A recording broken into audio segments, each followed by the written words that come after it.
चुरा मेरे मज्ज पम्मडक्कण वेरमणि सिक्खापदं समाधियामि। चुरा मेरे मज्ज पम्मडक्कण वेरमणि सिक्खापदं समाधियामि। आज पूर्णमासी है और इसको बोलते हैं माघ पूर्णमासी, यानी जो माघ मास है वो पूर्ण हो चुका है, पूरा हो चुका है। इस माघ पूर्णमासी का और बाकी जो 11 पूर्णमासी हैं, पूर्णमासी मतलब मास का पूरा होना, जब फुल मून होता है। हमारी पूरी कल्चर में इसकी बहुत ज्यादा मान्यता है। पुराने समय में ये अंग्रेजी कैलेंडर तो होता नहीं था, जनवरी, फरवरी, मार्च, अप्रैल। और पुराने समय में अक्षर भी, यानी जो डिजिट हैं 1 2 3 4, ये भी नहीं बनी थी, लिख के बोली जाती थी। एकंग, दुई, तीन, तीणी, चतुर्थी, पंचमी, छठ, सत, अठ, नवी, दस, एकादश, ऐसे बोली जाती थी। तो ये जो चंद्रमा है उसके हिसाब से ध्यान रखा जाता था कि पूर्णमास, यानी कि जब पूरा चंद्रमा है, चांद है, तब से कितने दिन पहले 8वीं खास होती थी, बीच इंटरवल में पड़ती थी, या अमावस पड़ती थी, जब नो मून होता था, कोई चांद नहीं। तो बुद्ध की जितनी भी खास खास बातें हुई हैं वो पूर्णमासी में हुई है। पूरी दुनिया में बुद्ध अकेले ऐसे हैं जिनके सारे काम पूर्णमासी को बहुत महत्वपूर्ण हुए हैं। उनका जन्म जो हुआ वो वैशाख पूर्णिमा को हुआ, और उनका जो मरण हुआ वो भी वैशाख पूर्णिमा को हुआ, और उन्हें जो बोधि प्राप्त हुई वो भी वैशाख पूर्णिमा को हुई। जब वो मरने वाले थे तो जो बुद्ध होते हैं, जो बोधि प्राप्त कर लेते हैं, वो अपनी मृत्यु का डेट फिक्स कर सकते हैं। यानी उनमें इतनी जानकारी या इतना ज्ञान होता है शरीर के बारे में कि वो जब चाहे अपने शरीर को बंद कर सकते हैं, और जब तक ना चाहे बंद ना कर सकें। तो उन्होंने माघी पूर्णिमा को, यानी आज के दिन, ये घोषणा की कि मैं आज से ठीक 3 माह बाद, 3 महीने बाद, वैशाख पूर्णिमा को अपना शरीर बंद कर लूंगा और सांस लेना खत्म, यानी कि मृत्यु। इसलिए ये माघी पूर्णिमा बहुत ज्यादा इंपॉर्टेंट मानी जाती है। और इसी दिन उन्होंने जो लिच्छवी के जितने लोग थे, वैशाली के लिच्छवी, उनको अपना, जिसमें वो खाना लेते थे पढ़ाने के बाद में, वो जो बर्तन था वो बर्तन भी उन्होंने उनको दिया। और आज से लगभग 640 साल पहले बनारस के अंदर जो पैदा हुए, जिनको रविदास बोलते हैं, संत गुरु शिरोमणि रविदास गुरु जी। रविदास का मतलब होता है, रवि माने प्रकाश या सूर्य, और दास माने दर्शन, यानी जिसको प्रकाश का दर्शन हो जाए, दर्शन हो जाए, उसको रवि दस्सु भी बोलते हैं, रवि दर्शन भी बोलते हैं, रविदास भी बोलते हैं। हमारे जितने भी लोगों के नाम के पीछे दास लगा हुआ है, दास का मतलब होता है कि उन्होंने दर्शन कर लिया है, सत्य का दर्शन कर लिया है। इसलिए जो रमन करते हुए दर्शन करते हैं उनको रामदास बोलते हैं। और दस्सु भी वही है जो देख लेता है, पाली में उसको दस्सु बोलते हैं। दस्सु का मतलब इसको जानकारी होगी, दर्शन हो गया, देखना सीख गया, जागृत हो गया, जाग गया। तो नाम उनका बहुत बढ़िया था। हो सकता है नाम बाद में पड़ा हो, जो रिसर्च करते हैं वो बताएं, क्योंकि प्रकाश को देखने वाला कोई व्यक्ति अगर होता है तो उसको रविदास या रवि दस्सु या रवि दसिया करके बोलते हैं। इसलिए उनका जन्मदिन आज लोग मनाते हैं, क्योंकि उनकी जो बातें हैं वो बातें नेचुरल फिनोमिना, यानी कि जो समता पे आधारित जितने भी संत आते हैं वो वही बात बताते हैं, और वही बात उन्होंने बताई। लगभग 600-700 साल पहले बुद्ध का यहाँ कोई इतना ज्यादा जिक्र भी नहीं था, क्योंकि अंग्रेज तब तक आए नहीं थे। अंग्रेज मुगलों के बाद आए, और उनका जो जन्म हुआ मुगलों के समय हुआ। तो बुद्ध तो अंग्रेजों ने खोजे हैं, उससे पहले बुद्ध लगभग खत्म किए जा चुके थे। तो इसलिए ये कहना तो गलत होगा कि बुद्ध की एजुकेशन का उन पे कहीं कोई प्रभाव पड़ा, क्योंकि बुद्ध की एजुकेशन तो व्यक्तियों के अंदर तो सब में है, पूरे भारत में और पूरे महाभारत में जितने भी लोग हैं, उनके जीन के अंदर बुद्ध की वो एजुकेशन है जो समता पे आधारित उन्होंने दी है।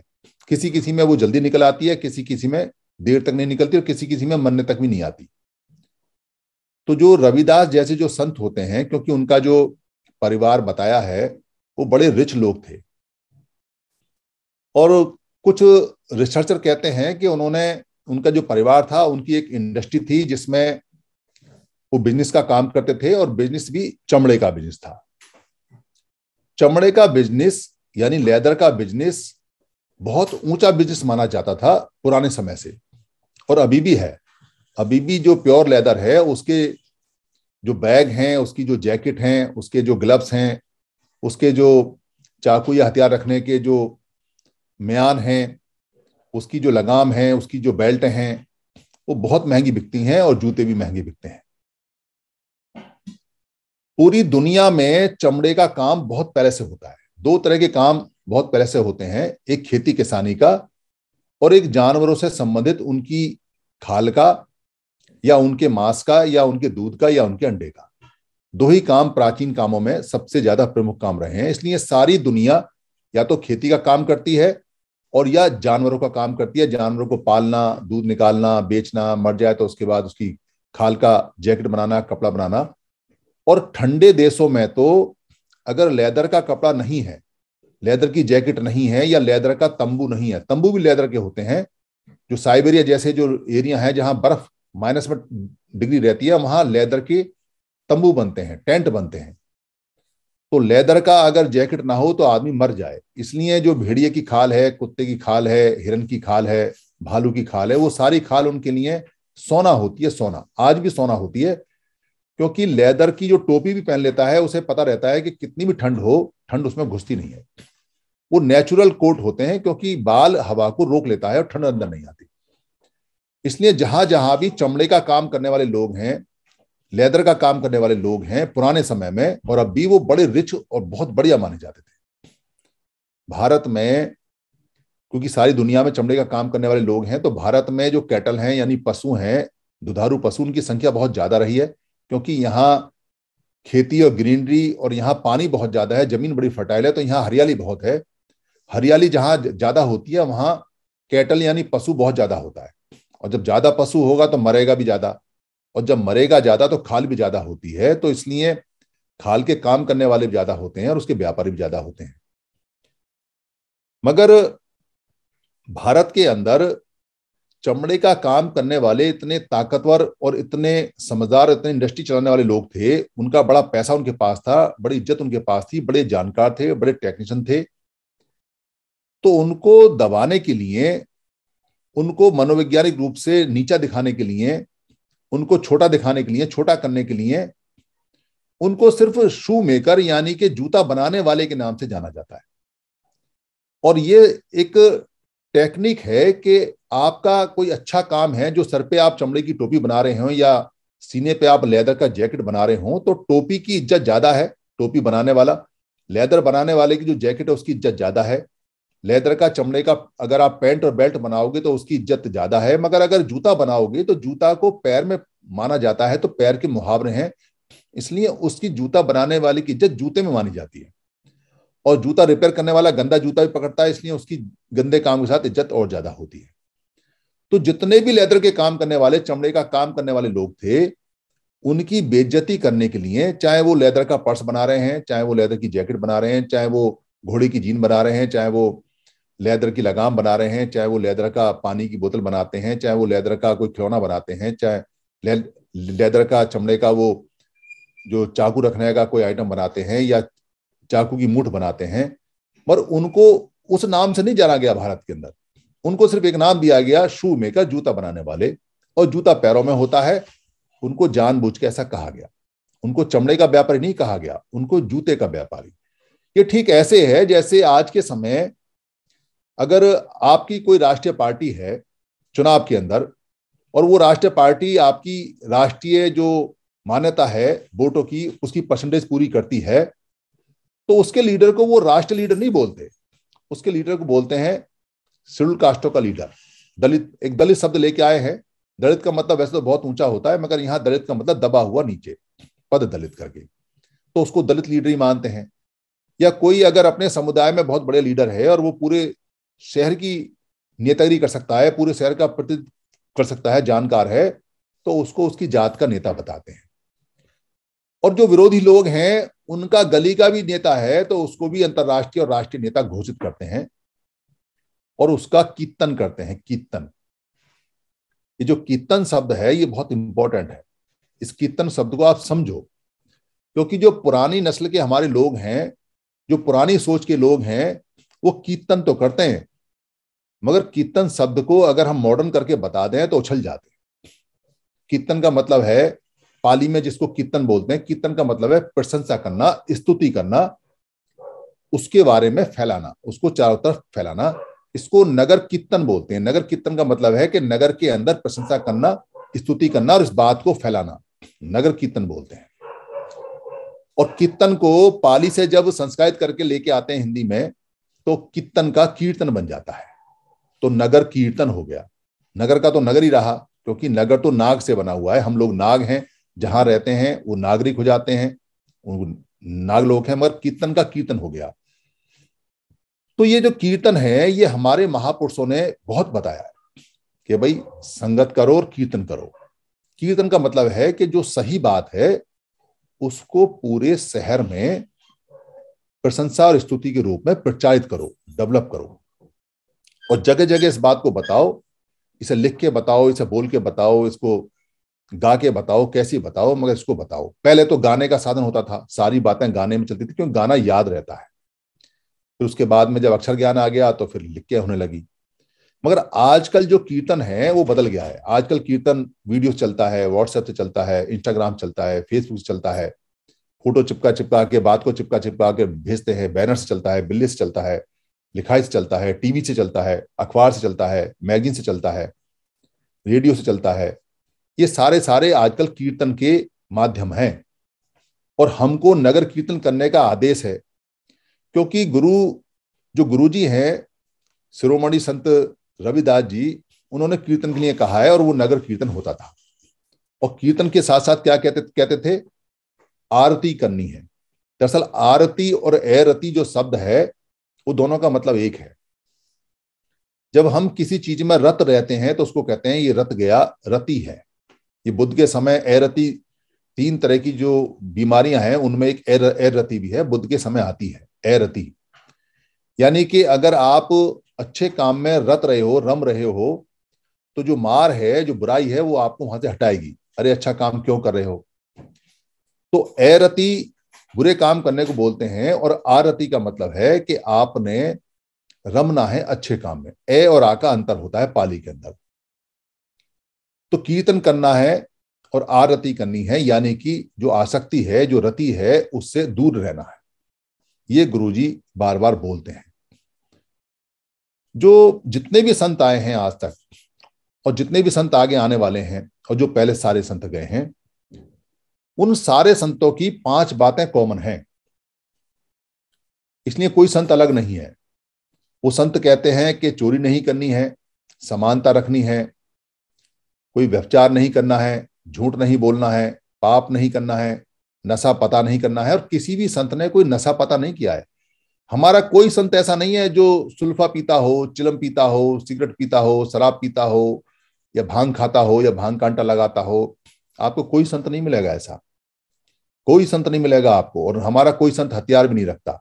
हालांकि बुद्ध ने 11 प्रकार के हथियार रखने के लिए कहा है, रखना चाहिए, मगर संत फिर भी नहीं रखते, क्योंकि करुणा में होते हैं। तो संत जितने भी हैं उन्होंने ये 5 बातें बताई हैं। ये संत की पहचान है, सारे संतों की पहचान है। और सारे संत वही कहते हैं, चाहे उनको जानकारी हो या ना हो, बताएंगे तो वही बताएंगे। तो जो संत शिरोमणि रविदास जी हैं वो बहुत पढ़े लिखे व्यक्ति रहे हैं, और उन्होंने बताते हैं कि ये जो गुरुमुखी भाषा है, कोई कोर्ट केस लाहौर में हुआ था, वो जीता है, और गुरुमुखी भाषा भी उन्होंने ही बनाई है। क्योंकि जो देवनागरी भाषा थी उस पे ऐतराज हो गया, तो गुरुमुखी भाषा उन्होंने पूरी बना डाली। और वो बड़े अच्छे कवि थे, और बड़े अच्छे अच्छे वो छंद, दोहे, 16 प्रकार के वो आइटम लिखा करते थे। मगर उनकी बातों को, जो उनकी गहरी बातें हैं, उनको बड़ा हल्का करके पेश किया जाता है, क्योंकि संत की 2 तरह की बातें होती हैं। एक तो संत जो बताता है वो लोक की बात बताता है, लोक माने शरीर की, शरीर के सुख की, और एक बताता है अलौकिक बात, यानी कि जो शरीर से परे है, जिसको अलौकिक बोलते हैं, अलौकिक बात, अलौकिक, जो लोक से परे है। लोक माने होता है लोग, यानी कि आदमी, मनुष्य। तो एक मनुष्य से परे की और एक मनुष्य की। सारे संतों ने दो तरह की बातें बताई हैं। हमारे जो जानकार लोग हैं जितना जानते हैं अपने हिसाब से उतना ही परिभाषित कर देते हैं, तो वो अंतर नहीं कर पाते कि लोक की बात कौन सी कही है और परलोक की बात कौन सी कही है, यानी कौन सी फिजिकल बात है शरीर के लिए है जो जीवन में उपयोगी देगी, और कौन सी ऐसी बात है जो मन के लिए अच्छी है। यानी परलोक जो बोलते हैं, यानी अलोक जो बोलते हैं, वो मन को बोलते हैं। तो उनका एक उदाहरण आता है, वो बताते हैं कि जात के बारे में, कि जात ऐसी है जैसे केले के पत्ते होते हैं। एक केले के पत्ते में से दूसरा पत्ता निकलता है, उस पत्ते में से तीसरा पत्ता निकलता है, पत्ते खत्म ही नहीं होते। ऐसे ही जात में से जात निकलती है और वो खत्म नहीं होती। तो हमारे जो बताने वाले हैं वो कहते हैं कि गुरुजी जो बात कर रहे हैं वो जो कास्ट सिस्टम है उसकी बात कर रहे हैं। वो कह रहे हैं कि ये जो इतनी जातियां हैं कि ये खत्म नहीं होती, मगर वो इस कास्ट सिस्टम की बात नहीं कर रहे हैं। वो जो बात कर रहे हैं वो बुद्ध वाली जात की बात कर रहे हैं। जात का मतलब उत्पत्ति, यानी जिससे दुख उत्पन्न होता है, और जहां सारे के सारे पाप उत्पन्न होते हैं, और उन पाप उत्पन्न होने की तरीके बता रहे हैं वो कि कैसे होते हैं। क्योंकि जात में से जात उत्पन्न नहीं होती है, ऐसा कोई सिस्टम किसी ने नहीं बनाया है कि जाति में से जाति उत्पन्न होती है कास्ट सिस्टम के अंदर। ये बहुत बात की बात रही है, ये तो 600 साल पुरानी बात है, तब जाति सिस्टम इतना ज्यादा नहीं हुआ करता था। तो ये कह रहे हैं कि जो दुख है वो एक गंदा काम करोगे, एक पाप आप करोगे तो उसमें से दूसरा निकलेगा, और अगर दूसरा आप पाप करोगे उसको छुपाने के लिए तो तीसरा निकलेगा, और जब तीसरा निकलेगा तो चौथे की उत्पत्ति होगी और पांचवी की उत्पत्ति होगी। ये उनका जो अत्यजन है, आध्यात्मिक बात है, ये वो बता रहे हैं कि कैसे दुख होता है और कैसे चला जाता है। जात के बारे में नहीं बता रहे हैं, क्योंकि कोई संत इतना छोटा नहीं बोलता। और ये ठीक वही बात है जो बुद्ध ने पटिच्च समुत्पाद में बताई हुई है कि पहले एक बात होती है, फिर उसका कारण होता है, कारण से फिर एक बात बनती है। कारण है, कॉज एंड इफेक्ट है, कारण है उसका प्रभाव है, कारण है उसका प्रभाव है, कारण उसका प्रभाव है, और ये चक्र चलता रहता है पूरा। इसको जीवन चक्र बोलते हैं, भव चक्र बोलते हैं, लाइफ इसका सर्कल बोलते हैं। ये दुख का चक्र है सारा सारा। तो दुख के चक्र के विषय में बता रहे हैं कि केलन की बात है, मगर हमारे लोग इसको जाति सिस्टम करके देते हैं। वो जो कहते हैं कि जो मेरा राम है, वो जो राम है वो दशरथ वाला राम नहीं है।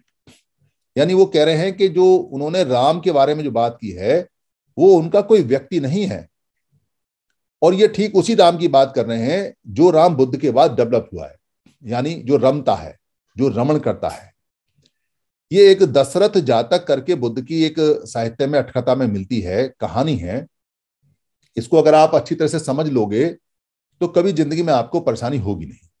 इसके अक्षरों को समझ लोगे तो कभी जिंदगी में परेशानी नहीं हो सकती आपको। बड़े सिंपल सिंपल से इसके मतलब हैं। जैसे रथ होता है, रथ, रथ का मतलब है ले जाने का साधन, यानी कि जो ले जाए उसको ले जाने वाला साधन।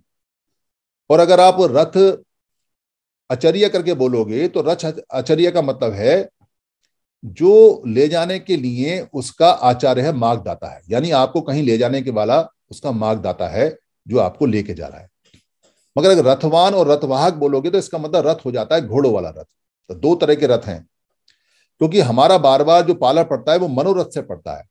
मनोरथ ज्यादा इंपॉर्टेंट है। मनोरथ का मतलब मन का रथ, यानी मन दौड़ता है, मन चल रहा है, मन का रथ। और फिर हम बोलते हैं 10 रथ। तो 10 रथ नहीं है कहीं, 10 रथ नहीं है कहीं, मगर 10 पारमिता हैं। 10 पारमिता पे अगर चढ़ जाओगे उसके मार्ग पे तो वो आपको आगे तक लेके जाएगा। तो उसके लिए आपको रमण करना पड़ेगा।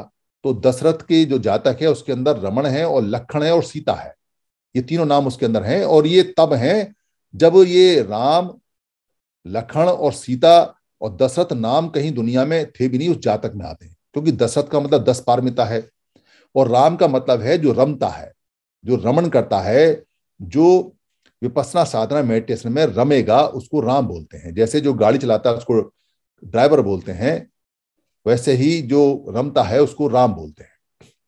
और औरत अगर रमेगी तो उसको रमणी बोलेंगे। और लक्ष्मण, लक्ष्मण का मतलब होता है, लक्ष्मण माने हैं कि आपने रमने का लक्ष्य क्या बनाया हुआ है। लक्षण का मतलब लक्ष्य होता है, चिन्ह होता है। चिन्ह और मण माने मन, यानी कि मन के अंदर ये चिन्ह बना लो, लक्ष्य बना लो, उसको लक्ष्मण बोलते हैं। और जो सती है, सती यानी कि जो सती पट्ठान है, उसके थ्रू आपने बढ़ना है। सती को बाद में सीता करके बोला गया। तो ये सारे के सारे जो कहानी है, इस कहानी में ये बात तय है कि आपको इसके लिए वनवास लेना पड़ेगा, यानी कि आपको परिबाजक होना पड़ेगा। परिबाजक को यहां वनवास बोला गया है कि वन में जाना पड़ेगा। बुद्ध ने अपने धम्मपद में कई गाथा में बताया है कि जो भिक्खु है उसको एकांत में जाना चाहिए। विवेक को एकांत बोलते हैं, विवेक में जाना चाहिए, एकांत में जाना चाहिए। वहां आपका ध्यान साधना बढ़िया होता है। तो वनवास इसके लिए, क्योंकि बुद्ध ने सारा काम वनवास में किया है, वन में किया है। तो इस रमण के लिए, इसके लक्ष्य बनाने के लिए, लक्ष्यमण बनाने के लिए, इस सती पट्ठान करने के लिए, इन 10 रथों को पूरा करने के लिए, पारमिता को पूरा करने के लिए आपको वनवास की आवश्यकता पड़ेगी। उस वनवास को परिभाजक बोलते हैं। अरियन, वैसे तो अरई बोलते हैं जंगल को, अरई में जाना पड़ेगा। फिर आपके पास में सत्तु गुण होने चाहिए। सत्तु गुण का मतलब है शिक्षक गण, यानी सत्तु गण अगर आपके पास है, सत्तु माने देवा सत्तु मनुष्यानंद करके आता है, सत्तु माने होता है शिक्षक, पढ़ाने वाला। तो शिक्षक गण होने चाहिए, यानी कि बड़े भंते होने चाहिए जो आपको पढ़ाए। तो सत्तु गण को शत्रुघ्न भी बोल सकते हैं, क्योंकि अगर संस्कारित करेंगे तो सत्तु गण का शत्रुघ्न हो जाता है। और फिर आपके लिए भरण पोषण के लिए भरत होना चाहिए। भरत और भरिया जो होता है वो भरने वाले को बोलते हैं। भरिया बोलते हैं जो फीमेल होती है, और भरत बोलते हैं जो भरता है, मेल होता है। यानी कि आपको जंगल में जो भी, जहां आप जा रहे हो, वहां भरण पोषण के लिए लोग होने चाहिए, आसपास कोई बस्ती होनी चाहिए। अगर बस्ती आसपास नहीं होगी तो खाना कहां से खाओगे? तो आप साधना, तपस्या, विपස්සना करके कैसे आप अपना मनोरथ पूरा करोगे? ये सारे सेंटेंस मैं आपको इसलिए बता रहा हूं क्योंकि जब गुरुजी ये कहते हैं कि मेरा जो राम है वो राम कोई मनुष्य नहीं है, तो ये बुद्ध वाला जो राम जो बाद में आया है, क्योंकि हमारे बिहार के अंदर सब लोगों के आगे पीछे राम नाम है, वो व्यक्तिवाचक नहीं है, वो गुणवाचक है, वो रमने वाला राम है। और ये इतने फेमस शब्द रहे हैं, चाहे लक्ष्मण हो, चाहे सती हो, सीता हो, चाहे वो रमण हो या रावण हो, या वो शत्रुघ्न हो, या वो भरत हो, या वो दशरथ हो, ये इतने फेमस रहे, इतने फेमस रहे हैं। इसीलिए उन चीजों को अपना ठप्पा लगा के या अपनी बात करके कोई भी कह सकता है। जैसे डालडा घी है, तो डालडा घी को वनस्पति घी नहीं बोला गया। डालडा घी के नाम से आज भी बाजार में वनस्पति घी को मानते हैं, क्योंकि डालडा घी जो वनस्पति घी है वो बड़ा फेमस हो गया, उसका ब्रांड बन गया। तो ब्रांड के बड़ी कीमत होती है। आज की समय जो कंपनियां होती हैं, ब्रांड के करोड़ों अरबों रुपया मिल जाता है ब्रांड का। अगर आपका कोई मेहनत की है और कोई ब्रांड आपने बनाया है तो उसे बड़ी कंपनी खरीद लेती है, उसका बहुत रुपया देती है। तो ये उस समय की ब्रांड है, जिस समय बुद्ध के बाद शिक्षा दी गई और लोगों ने इन शब्दों को रट लिया, जान लिया। इसलिए ये शब्द बदले नहीं, मगर इनके अर्थ बदल दिए गए और गुणवाचक से व्यक्तिवाचक करके फिर इनका नगर कीर्तन किया गया। नगर कीर्तन इसलिए ज्यादा इंपॉर्टेंट है क्योंकि जितना प्रचार आप करोगे किसी चीज का, 10 बार अगर आप प्रचार कर दोगे किसी चीज का सीधी का, और उल्टा प्रचार करोगे तो 11वीं बार में वो उल्टी हो जाती है। इस रिपीटेशन को बार बार बुद्ध ने भी बताया है, और इसको बार बार कहते हैं कि फेरत जा मन की माला फेरत जा, यानी मन की माला फेरत फेरत मन बदल जाता है। अगर कोई चीज मन में ही ठान लोगे बदलनी है, खाली सोचते भी रहोगे तो बदल जाती है। रिपीटेशन में, अभ्यास में, नगर कीर्तन में इतनी ताकत होती है। इसलिए नगर कीर्तन के लिए बड़ा महत्व है। और गुरुजी ने, रविदास जी ने ये बताया है कि आपको नगर कीर्तन करना है। अब नगर कीर्तन कैसे होता है? अब नगर कीर्तन आजकल ढोल मंजीरा ले लिया है, और वो क्या करते हैं, जय गुरुजी, जय गुरुजी, जय गुरुजी, जय गुरुजी करते रहते हैं बस। तो जय गुरुजी करने से तो नगर कीर्तन नहीं हो रहा है। नगर कीर्तन तो जब होगा जब आप उनके बेगमपुरा कि जो उनका सिस्टम है या जो उनका कंसेप्ट है उसको बताओगे। क्योंकि बेगमपुरा का एक परिकल्पना, एक कंसेप्ट बता के गए। बेगम उर्दू का शब्द है, बेगम माने जिसमें कोई गम ना हो, पुरा माने गांव होता है, शहर होता है। तो बेगमपुरा में कहते हैं कि सारे समान हो, सबको खाना मिले, ना कोई छोटा हो ना कोई बड़ा हो, वहां सबकी चले, सबकी इज्जत हो। ये सारे संत बोलते हैं इस बात को, इसमें कोई शक नहीं है। और जो सारे संत बोलते हैं उनके अनुयायी को करना चाहिए। मगर दिक्कत यहां ये आ रही है कि पूरी हमारी हिस्ट्री में सिर्फ अकेले बुद्ध ऐसे हुए हैं जिन्होंने उपदेश नहीं दिए, खाली वो उपदेश बाद में देते थे। तथागत उनको इसलिए बोलते हैं क्योंकि वो तथ्यों पे आगत थे। यानी कि पहले वो तथ्य पे आते थे, उस बात पे आते थे, फिर उस बात को करते थे, फिर उस बात को करने के बाद में उसमें वो देखते थे कि इसमें 19-20 क्या है, फिर उसका नियम बनाते थे और फिर उसको लागू कराते थे। यानी कि वो पहले चीजें करते थे, एक्सपेरिमेंट करते थे, उस एक्सपेरिमेंट को जो रिजल्ट आते थे उसके बाद वो लोगों को कहते थे, भिक्खुओं को कहते थे कि अब आपको ये करना है। जैसे मृत्यु के समय उन्होंने सबसे पहले वो जो खाना है जिसको कुकुरमुत्ते का बना हुआ था, जो उसका जो क्या बोलते हैं उसको, कुकुरमुत्ता ही बोलते हैं हिंदी में तो, और वो जो उसका बनाया खाना, उस खाने का जहरीला कुकुरमुत्ता उन्होंने ले लिया। तो उन्होंने देख लिया कि जहरीला, तो पहले उन्होंने खुद खाया और खुद खाने के बाद में फिर उन्होंने ये देखा कि ये जहरीला है, तो बाद में भिक्षुक ने खाने के लिए मना कर दिया। यानी जो संत होते हैं वो सारे काम खुद करते हैं, किसी से कहते नहीं है। तो बुद्ध ने संघ भी बनाया और संघ बना के लोगों को मुक्त भी किया। उन्होंने बाकायदा सारे काम करके खत्म करके गए। तब उन्होंने आज के दिन ये कहा कि अब मेरा काम पूरा हो गया, अब 3 महीने बाद मैं मरूंगा। उससे पहले उन्होंने कई बार मरने के लिए मारने उनको दबोचा, मगर उन्होंने मना कर दिया कि अभी नहीं मरूंगा, मेरा काम पूरा नहीं हुआ। मगर हमारे आज के जितने भी लोग हैं, यानी संत, जितने भी संत हुए हैं बुद्ध के बाद के, उन संतों के साथ एक दिक्कत ये रही है कि उन संतों ने सिर्फ बताया बताया है, संघ नहीं बनाया। और उनके जो चेले हैं, उनके जो अनुयायी हैं, वो संतों का नाम जप रहे हैं, उनका काम नहीं जप रहे हैं। क्योंकि उन्होंने तो कहा है संगत करो, साथ रहो, एक साथ रहो, एक साथ भजन करो, मगर उस एक साथ को उन्होंने टुकड़ों में बदल दिया। और टुकड़ों में बदलने से दिक्कत ये हो गई कि हमारा संग नहीं बन पाया और हमारे जितने भी संत थे वो भी अलग अलग हो गए। अच्छा, किसी भी संत ने ये नहीं कहा कि आपको दूसरे संत के यहां नहीं जाना, ये ध्यान रखना इस बात को। ये लोग बोलते हैं, संत ने नहीं बोला आज तक, किसी भी संत ने कहीं नहीं लिखा कि दूसरे किसी संत के, पहले किसी संत के या बाद में जो संत आएंगे उनके यहां मत जाना। ये किसी ने नहीं लिखा आज तक, किसी ने भी नहीं लिखा। सबने सिर्फ उनको अच्छी बातें बताई हैं और सबकी अच्छी बातें एक ही हैं। इसलिए संतों के नाम पे जो डेरे बने हैं, संतों के नाम पे जो गुरुद्वारे बने हैं, या संतों के नाम पे जो मंदिर बने हैं, या संतों के नाम पे जो संत के स्थल बने हैं, या संत के मठ बने हैं, या आश्रम बने हैं, उन किसी भी आश्रम में, किसी भी मठ में, किसी भी गुरुद्वारे में, कहीं भी आप तुरंत चले जाइए, तुरंत चले जाइए और तुरंत जाके वहां बैठ जाइए, क्योंकि आपको कोई मना नहीं कर सकता, क्योंकि संत ने मना नहीं किया। आप सीधे सीधे कह सकते हैं कि अगर संत ने मना किया हो तो दिखा दे। बेशक आप मजहबी सिख हैं, आप रविदासी गुरुद्वारे में चले जाइए। बेशक आप डॉक्टर अम्बेडकर के मानने वाले हैं, आप वाल्मीकि मंदिर में चले जाइए। बेशक आप वाल्मीकि मंदिर के मानने वाले हैं, आप दुर्बलनाथ महाराज के मंदिर में चले जाइए। बेशक आप दुर्बलनाथ महाराज के मंदिर के हैं तो आप संत नामदेव के मंदिर में चले जाइए। बेशक आप नामदेव के मानने वाले हैं तो गाडगे के मंदिर में चले जाइए। बेशक आप गाडगे के मानने वाले हैं तो आपको जो भी कोई गुरुद्वारा मिले आप उसमें चले जाइए। कोई दुनिया की ताकत आपको वहां से उठा नहीं सकती, क्योंकि उन्होंने कहा ही नहीं है कि अलग अलग हैं। ये जो लोग जो वहां रजिस्ट्रेशन कराते हैं जमीनों का, जो वहां एक संस्था बनाते हैं, जो वहां एक ईंटों की दीवारें बनाते हैं, एक छत डालते हैं, जो वहां संतों की मूर्ति लगाते हैं, और जो वहां पर मतभेद भी करते हैं। कैसा मतभेद करते हैं? संत ने तो कहा सारे बराबर हैं, मगर वो क्या करते हैं कि जब संगत बैठती है तो उसमें जो कार्यकारिणी के लोग हैं वो आगे बैठते हैं, वो आगे बैठ जाते हैं, और जो लोग हैं उनको पीछे बैठाते हैं। तो वहां मतभेद हो गया, तो वहां संत की बात खत्म हो गई।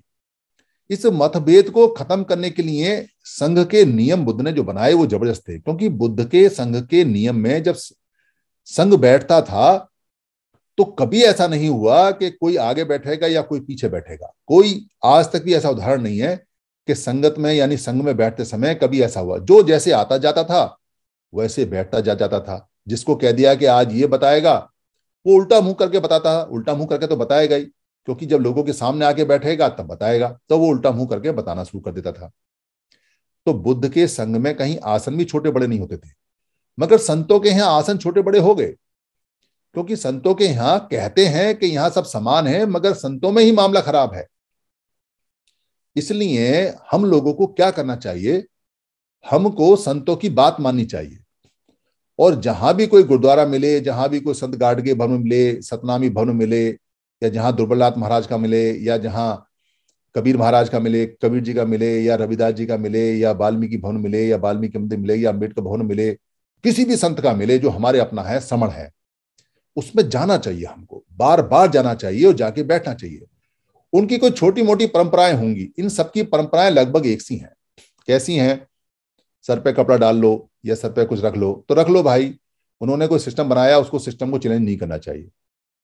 कहेंगे जूते उतार के आओ तो उतार के रख दो भाई, उनके यहाँ सिस्टम होता है, कोई दिक्कत नहीं है। कहेंगे भाई सीधे होकर बैठ जाओ तो बैठ जाओ, आलस मत फैलाओ, कोई कोई दिक्कत नहीं है। सवाल जवाब के कोई जवाब देता नहीं है। मैंने बहुत बार ट्राई किया कि कोई सवाल के जवाब दे दे, उनको खुद ही नहीं पता, इसलिए वो सवाल के जवाब नहीं देते। ऐसा नहीं है कि वो दे नहीं सकते, उनको पता ही नहीं है। तो पता हो तो कोई दे भी, क्योंकि वो पढ़ते नहीं है, वो रट्टा मारते हैं। और अगर वो पढ़ भी लेते हैं तो उनको समझ में आ जाता है कि भाई ये संत तो सबका है और इसने तो वही बात लिखी है जो सबने लिखी है। चोरी नहीं करनी है, झूठ नहीं बोलना है, व्यभिचार नहीं बोलना है, सब समान है, खाना सबको मिलना चाहिए, सब छोटे बड़े बराबर हैं, सबकी इज्जत है, सबको साथ बैठना चाहिए, बात वही है।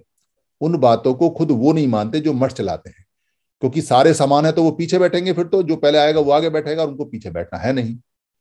इसलिए आप सारी जगह जाएंगे तो हम जल्दी ही बाबा साहब ने जो संविधान में अधिकार दिए हैं उनको प्राप्त कर लेंगे। और अगर आप नहीं जाएंगे तो फिर तो ऐसे ही काम हो गया जैसे जाति का है। जैसे हम जातियों में नहीं आ रहे जा रहे ना, वो फलाना है, ये फलाना है, ये फलाना है, ये फलाना है, तो जैसे जातियां हमको रोक के रखती हैं वैसे ही संतों के जो ठेकेदार हैं वो रोक के रखते हैं। संत रोक के नहीं रखते, संतों के ठेकेदारों ने भी जातियां बना ली हैं संतों के नाम पे, वो रोक के रखती हैं। तो संतों के नाम की जो जातियां बनी हुई हैं ठेकेदारी है वो हो गई, जो जातियां बनी हुई हैं वो हो गई, और 29 लाख संगठन हो गए। तो इतने सबसे लड़ोगे कैसे? थक जाओगे। मगर इसका आसान तरीका है, इसका आसान तरीका है कि आप सबको आना जाना जाना शुरू कर दो और सबसे पूछना शुरू कर दो कि भाई संत ने कभी ये कहा हो कि यहां मत आना, तो हम नहीं आते। मैं तो कहीं भी घुस जाता हूं और जो खाने को मिलता है खा भी ले लेता हूं। मैं कभी ये नहीं कहता कि भैया मैं इसको मानता हूं उसको मानता हूं, मेरे तो सारे ही हैं, मैं तो समण हूं। हाँ, बमण के यहाँ नहीं जाता क्योंकि बमण के यहाँ तो जाने कोई फायदा नहीं है, भाई उनके पास सब कुछ है। मगर समण में कैसा भेदभाव है। इसलिए जहां श्रवण मिलता है, जो मिलता है, मैं तो ठाठ से जाके बैठता हूं। मेरे बाप की और मेरे दादा की प्रॉपर्टी है और मेरे बाप दादा ही हैं ये। इस भावना से अगर आप जाओगे और इस भावना से अगर जयंती मनाओगे और इस भावना से अगर गुरु जी की जय करोगे तो गुरु जी की जय है। और कहोगे जी ये तो हमारे गुरु जी हैं और ये हमारा बाड़ा है, ये हमारा गुरु घर है और ये हमारा गुरु जयंती है और इसमें कोई और नहीं आ सकता, और ऊपर से इस पर गर्व भी करोगे और फिर एक समुदाय का कर दोगे उसे या आधे समुदाय का कर दोगे, तो जिंदगी में भी गुरु जी का जय नहीं हो सकता। आपका जय तो हो सकता है पर गुरु जी की तो बेइज्जती होगी। गुरु जी का तो फिर मामला खराब ही है। आपने गुरु जी की बात नहीं मानी, गुरु जी की बात खराब कर दी आपने, तो गुरु जी के सिद्धांत ही खराब कर दिए। गुरु जी ने कहा था कि सब बराबर हैं, गुरु जी ने कहा था कि कोई छोटा नहीं कोई बड़ा नहीं, गुरु जी ने तो कहा था कि बेगमपुरा है, गुरु जी ने तो कहा था सबका सम्मान हो, गुरु जी ने तो कहा था कि निर्भय होना चाहिए। और आपने कह दिया कि यहाँ तो गुरु जी के इन लोगों के अलावा आएंगे नहीं। आपने तो लोग बांट दिए भैया। गुरु जी ने तो लोग इकट्ठे किए, गुरु इकट्ठे कर दिए। संत शिरोमणि साहब ने तो सारे गुरु इकट्ठे कर दिए, सबके संत थे वो, और आपने सब अलग अलग कर दिए। तो अलग अलग नहीं करने हैं, जो ना समझे वो करें। और जिनको जीतना है, जिनको जिद है जीतने की, और जिनको जल्दी जिद है जीतने की, और जिनको अजय होना है और जिनको अपने बच्चे बनाने हैं, उनको हर हालत में जहां भी कोई सा भी आश्रम मिले, मठ मिले, मंदिर मिले, गुरुद्वारा मिले, गुरु घर मिले, जो हमारे अपने लोगों का है, श्रवण लोगों का है, बेधड़क जाना चाहिए वहां। और वहां अकड़ना नहीं चाहिए। वहां उनका रुमाल, उनका जो पटका, जो भी कुछ मिले उसको बांधना चाहिए। उनको समझना चाहिए, उनको बताना चाहिए कि भाई मैं सबको मानता हूं, सब में आता हूं। उनसे पूछना चाहिए क्या मैं कोई गलती कर रहा हूं या नहीं कर रहा हूं, क्या गुरुजी ने ऐसा कहा था कि सब हमारे गुरु नहीं हैं। जो मुस्लिम लोग हैं उनकी एक बात बताता हूं आपको, जो पैगंबर मोहम्मद मुस्तफा सल्लल्लाहु अलैहि वसल्लम थे, उन्होंने ये कहा कि जितने भी पैगंबर आए हैं, पैगंबर मतलब मैसेंजर यानी संत जितने भी हैं, 1 लाख के करीब बताते हैं वो लोग, कि दुनिया में जितने भी संत हैं वो सारे संत हमारे हैं। यानी सारे पैगंबर को मानते हैं वो, जितने भी मैसेंजर हैं जिन्होंने भी अच्छी अच्छी बातें बताई हैं, उन सबको उनकी इज्जत करने के लिए मोहम्मद साहब ने कहा हुआ है। यानी कि सारे संत ये कह के जाते हैं कि सारे संत की इज्जत करनी चाहिए। मगर जो दलाल बीच में आ जाता है, जो ठेकेदार बीच में आ जाता है, जो दुकानदार बीच में आ जाता है, जिसका व्यापार शुरू हो जाता है, वो उसका मालिक बन जाता है और वो मालिकाना हक छोड़ने को तैयार नहीं है। इसलिए वो मालिकाना हक छोड़ने को तैयार नहीं है, कोई बात नहीं, वो घर सारे हमारे हैं, हमको वहां सीधे जाना चाहिए। इसीलिए जो समण संघ है, समण संघ सबको मान्यता देता है और सबको मानता है, जितने भी हमारे समण संत हैं, और सबके लिए कहता है कि सारे संत समण हैं और हम सारे संतों की औलाद हैं। हमारे संत एक साथ हैं, हम भी एक साथ हैं। जिद हमें जीतने की है, जुड़ेंगे जीतेंगे, संत जुड़ेंगे हम जीतेंगे, हमारे गुरु जुड़ेंगे हम जीतेंगे। जो गुरुओं को अलग करेगा वो समण संगी नहीं है, वो समण घातक है। ये बात अच्छी तरह से तय कर लें। जो ये कहेगा कि ये मेरा गुरु है, ये तेरा गुरु है, वो अभी समण संघ को या संघ को या गुरुओं को जाना नहीं है, वो नादान है। उसको उसी हिसाब से बात करनी चाहिए। और जैसे जैसे हम आगे बढ़ेंगे वैसे वैसे जुड़ते जाएंगे। सब संतों की वाणी एक है, कहीं कहीं कोई अंतर नहीं है। कुछ क्रियाकलाप में अंतर हो सकता है, मगर संत वाणी में अंतर नहीं है। इसको आप चेक कर सकते हैं, देख सकते हैं। इसलिए जिद हमारी जुड़ने की है, जुड़ेंगे जीतेंगे। धन्यवाद। साधु साधु साधु साधु साधु साधु। Very nice. बहुत बहुत साधुवाद सर। साधु साधु साधु साधु साधु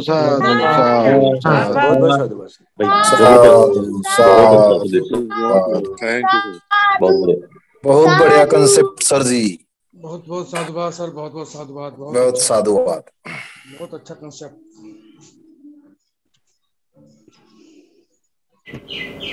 आप सभी से ये निवेदन है कि अगर आपको ये वीडियो अच्छी लगती है या बाकी वीडियो अच्छी लगी हैं और आपको लगता है कि धम्म की वीडियो किसी को और मिलनी चाहिए या किसी को गिफ्ट में भेजनी चाहिए या किसी भाषा में कन्वर्ट करके आगे बढ़ानी चाहिए या प्रिंट में किताब में छापनी चाहिए या इसकी जो ऑडियो है उसे निकाल के भेजना चाहिए या इसका किसी पार्ट को इस्तेमाल करना चाहिए, तो आपको लिबर्टी है, आपको छूट है। ये सभी कॉपीराइट फ्री हैं। आप अपने फेसबुक पे, अपने पेज पे, अपने ट्विटर पे या अपने हैंडल पे या लिंक को कहीं भी शेयर कर सकते हैं, कहीं भी चला सकते हैं। आप यूट्यूब पे भी चला सकते हैं, अपने नाम से चला सकते हैं। इसके लिए इजाज़त लेने की या परमिशन लेने की बिल्कुल भी ज़रूरत नहीं है। आप इसको अपना मान के चलाएं, क्योंकि धम्म सबका है। हम जो बताते हैं वो भगवान बुद्ध का है या महापुरुषों का है, उन्हीं की बात को सरल भाषा में बताते हैं। हमारा सिर्फ इतना राइट है इस पर कि हम इसको लोड कर देते हैं, बाकी सारी ये पूंजी आपकी है। धन्यवाद। धम्म शरणं गच्छामि। बुद्धं शरणं गच्छामि। धम्मं शरणं गच्छामि। धम्मं शरणं गच्छामि। संघं शरणं गच्छामि। संघं शरणं गच्छामि। द्वितीयंपि बुद्धं शरणं गच्छामि। द्वितीयंपि बुद्धं शरणं गच्छामि। द्वितीयंपि धम्मं शरणं गच्छामि। द्वितीयंपि धम्मं शरणं गच्छामि।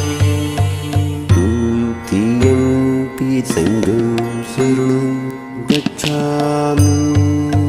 द्वितीयंपि संघं शरणं गच्छामि। तृतीयंपि बुद्धं शरणं गच्छामि। तृतीयंपि बुद्धं शरणं गच्छामि। तृतीयंपि धम्मं शरणं गच्छामि। तृतीयंपि धम्मं शरणं गच्छामि। तृतीयंपि संघं शरणं गच्छामि।